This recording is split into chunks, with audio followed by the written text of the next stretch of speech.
I notice in our society, we are always trying to please others. We're always trying to impress others. Take, for example, me. I am always trying to please others. One of the people who I try to please the most? Anybody can guess? Yes. Who? Your secretary. My mother. Your wife. And how do I try to impress my mother? By, before coming to Mass, putting an extra super duper shine on my shoes. Folks, sorry, an inside joke. She always kind of teases me about not having the shoes shine for this Mass. The shoes you don't see. But I do use that as an example in terms of we are always trying to impress others. And you know what? I think it's a good thing to impress your mother. I do think it is. And your dad as well. I don't think there's anything wrong with trying to impress people who are close to you. But you know what? I think sometimes we can go off there and forget that the person we're really supposed to impress is it's God. God's the one we're supposed to impress. He's the one who created us, wasn't he? He's the one who loves us. He's the one who showers the Holy Spirit down upon us and gives us wisdom. Now, wisdom tells us the person to really, really please is God the Father through his Son, Jesus Christ. And today the church provides for us an excellent example of somebody who understood that and lived it out in his life. Maximilian Kolbe. What a tremendous man. I love his example for many reasons. One, he started out as a Franciscan. I went to a Franciscan high school.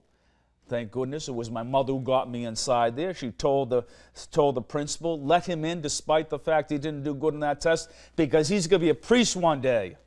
I didn't know that, but she did. But I got a tremendous Franciscan education. And I think if I didn't get that Franciscan education, and if I didn't think they taught me how to love the poor and love the marginalized and care for others and not be so concerned about what others think, but what God thinks, I might not be a priest. I think that might have been the same thing that happened with Maximilian Kolbe. I think he himself, he had a mother who directed him, and he ended up becoming a Franciscan. What a life he led.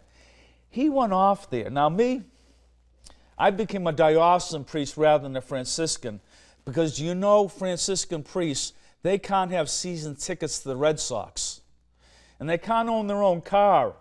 And they have to answer and ask permission to go to a game like that.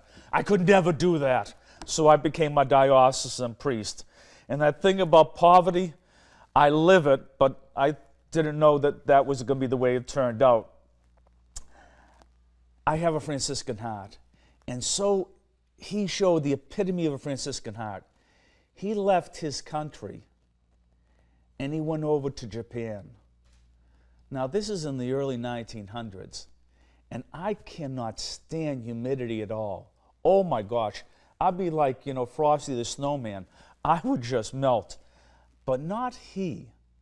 He went over there, and he went into a country that was not Christian in any respect, or Catholic for that matter.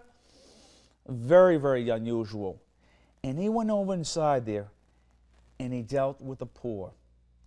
And he brought the good news of Jesus Christ to the poor. And he didn't care about what the people at home thought. Oh, his classmates thought, well, isn't that a nice idea? But what a silly man. He's giving up his life to go and serve the poor in a country that really isn't Christian. What a waste of time he's doing. But what did he do?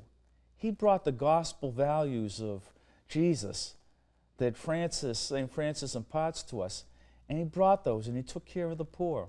And he made that his life. He loved the poor. He developed a great devotion, I don't think my mother knows this, but to Teresa of the Little Flower. And he was able to do tremendous things. My mother nagged me as well. I have a devotion to St. Jude, but she kept on reminding me, try Teresa of the Flower. I think my priesthood is that much greater because of how Teresa lives in my life and how, through her intercession, she watches out over me. We look at Maximilian's life and think, well, boy, if you think it's tremendous how he went off and took care of the poor and how he influenced so many people in Japan. He would later go off and he would go into Poland, into Warsaw, into the Second World War, or to around that time, in which so many Jews were being rounded up and mistreated. And what did he do? He took the preferential option of the poor and he brought it to them. He brought God's love, and his opinion of them was that God loved them. What a tremendous life. He would get rounded up and put into a concentration camp. Why? Because he was dealing with the marginalized. He was dealing with the least. And he took care of them and he loved them. And then one day, someone was singled out to be put to death in starvation, a family man. And he stood up with such great braveness and said, I have no children, biological children. Let me be the one to step in his place. And he did. And he took, and his life was taken. I want to add to that, there was also hundreds of other Catholic priests who were in that concentration camp who were just like him. We don't know about them, but they were. And many died, taking on that same care. We know about the life of Maximilian Kolbe because he cared for the poor. And for those other 100 that died in that camp who were Catholic priests, they had that same secret that the gospel and that we hear in the book of the Old Testament tells us. The hands of the just, the hands of the wise and the just are in God's hands. And they understand that the person whose opinion should matter most in your lives and in our lives is God. Let us look at the lives of these beautiful men and women, and let us take a page out of today's gospel as well as out of the reading of the Old Testament. Let us have the wisdom upon us to love God and loving our neighbor and loving the marginalized.